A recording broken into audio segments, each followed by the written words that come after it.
నమస్తే, welcome to our voice. నేను journalist నవత. బీజేపీకి 400 సీట్లు కనుక వస్తే ఏం చేస్తుంది? హేమంత్ బిశ్వ శర్మ షాకింగ్ కామెంట్స్ చేశారట. దీనికి సంబంధించి ఈ వీడియో ద్వారా పూర్తి అప్డేట్స్ మీకు అందించే ప్రయత్నం చేస్తాను. స్కిప్ చేయకుండా చివరి దాకా చూడండి. ఆప్కి బార్ 400 కా పార్ అనే నినాదంతో బీజేపీ ఈసారి సార్వత్రిక ఎన్నికల్లో ముందుకొచ్చింది. ఇప్పటికే 4 దశల ఎన్నికలు పూర్తి కాగా మరో 3 దశల ఎన్నికలతో ఈ సార్వత్రిక సంగ్రామం ముగియనుంది. అయితే బీజేపీ చేపట్టిన 400 సీట్ల నినాదంపై ప్రతిపక్షాలు రకరకాల ఊహాగానాలను ప్రచారం చేశాయి.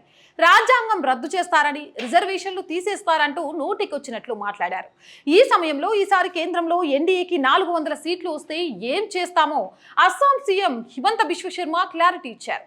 ఈ సార్వత్రిక ఎన్నికల సమరంలో బీజేపీ 400 సీట్లు గెలిస్తే అయోధ్యలో రామ మందిరం నిర్మించినట్లే మధుర, కాశీలో కూడా వైభవోపేతమైన దేవాలయాలు నిర్మిస్తామని చెప్పారు. ఈ సందర్భంగా బీజేపీ అధికారంలోకి వస్తే అయోధ్యలో రామాలయం నిర్మిస్తామని ఇచ్చిన వాగ్దానాన్ని నిలబెట్టుకున్నామని హిమంత బిశ్వ శర్మ గుర్తు చేశారు. ప్రధాని నరేంద్ర మోడీ నేతృత్వంలోని బీజేపీ ప్రభుత్వం అన్ని హామీలు నెరవేర్చిందని కూడా వెల్లడించారు. బీజేపీకి 300 సీట్లు వచ్చినప్పుడు అయోధ్యలో రామ మందిరాన్ని నిర్మించామని, ఇప్పుడు 400 సీట్లు వస్తే మధురలోని కృష్ణ జన్మభూమి స్థలంలో, వారణాసిలోని జ్ఞానవాపి మసీదు స్థానంలో దేవాలయాలు నిర్మిస్తామని హిమంత తెలిపారు. వీటితో పాటు ప్రధాని మోడీ నాయకత్వంలో పాక్ ఆక్రమిత జమ్మూ కాశ్మీర్ కూడా భారత్లో భాగమవుతుందని స్పష్టం చేశారు. నేడు పీఓకేలో ప్రజలు ప్రతిరోజు భారత త్రివర్ణ పతాకాన్ని చేతబూని నిరసనలు చేపడుతున్నారు అని వివరించారు.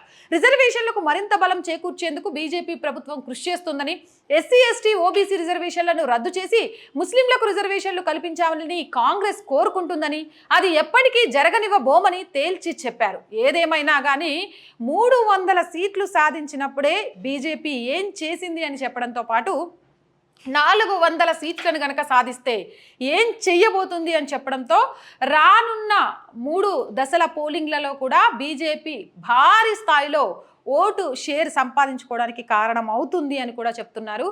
ఇక పీఓకేని భారత్లో కలుపుకోవడం, కాశీలో జ్ఞానవాపిలో అంగరంగ వైభవంగా ఆలయాలను నిర్మించుకోవడం భారతదేశంలో పుట్టిన ప్రతి ఒక్కరి కళ. ఆ కళ నెరవేరాలని, ఆ కళ నెరవేర్చే వారి వైపు ఆలోచించాలని కోరుకుందాం. ఇలాంటి మోర్ వీడియోస్ కోసం మన ఛానల్ని వెంటనే సబ్స్క్రైబ్ చేయండి. వీడియో నచ్చితే లైక్ చేయండి, షేర్ చేయండి అండ్ సపోర్ట్ చేయండి. చాలామంది వీడియోస్ చూస్తున్నారు, సబ్స్క్రైబ్ చేయడం మర్చిపోతున్నారు, లైక్ చేయడం మర్చిపోతున్నారు. సబ్స్క్రైబ్ చేయండి, లైక్ చేయండి. ఎన్ని లైక్లు చేస్తే అంత వీడియో షేర్ అవుతూ ఉంటుంది. అండ్ దాంతోపాటు సపోర్ట్ చేయండి. నేను ప్రతి వీడియోలో చెప్తూనే ఉన్నాను, మన ఛానల్కి ప్రాపర్ ఎక్విప్మెంట్ పూర్తిగా లేదు అండ్ ప్రాపర్ ఆఫీస్ అనేది లేదు. సో ఇవి రెండు సమకూర్చుకోవాలంటే నా ఒక్కదానితో కాదు, మీ అందరూ సహాయం అందిస్తే ఖచ్చితంగా అవుతుంది. So please support our channel. Support చేయాలి అనుకునే వాళ్ళు సబ్స్క్రిప్షన్ పక్కనే జాయిన్ అనే ఆప్షన్ కనిపిస్తుంది. 1 to 5 లెవెల్స్ ఉంటాయి. ఏదో ఒక లెవెల్లో సపోర్ట్ చేయొచ్చు. దీంతో పాటు స్క్రీన్ మీద గూగుల్ పే, ఫోన్పేతో పాటు అకౌంట్ డీటెయిల్స్ ఉంటాయి. ఆ విధంగా కూడా సపోర్ట్ చేయొచ్చు. అండ్ వ్యాపార ప్రకటనల కోసం కూడా మన ఛానల్ని సంప్రదించవచ్చు. 8328500576 ఈ నెంబర్కి కాల్ చేసి మీ వ్యాపార ప్రకటనలు కూడా, అంటే యాడ్స్ కూడా మన ఛానల్కి అందించవచ్చు. Please support our channel, subscribe our channel. జై భారత్.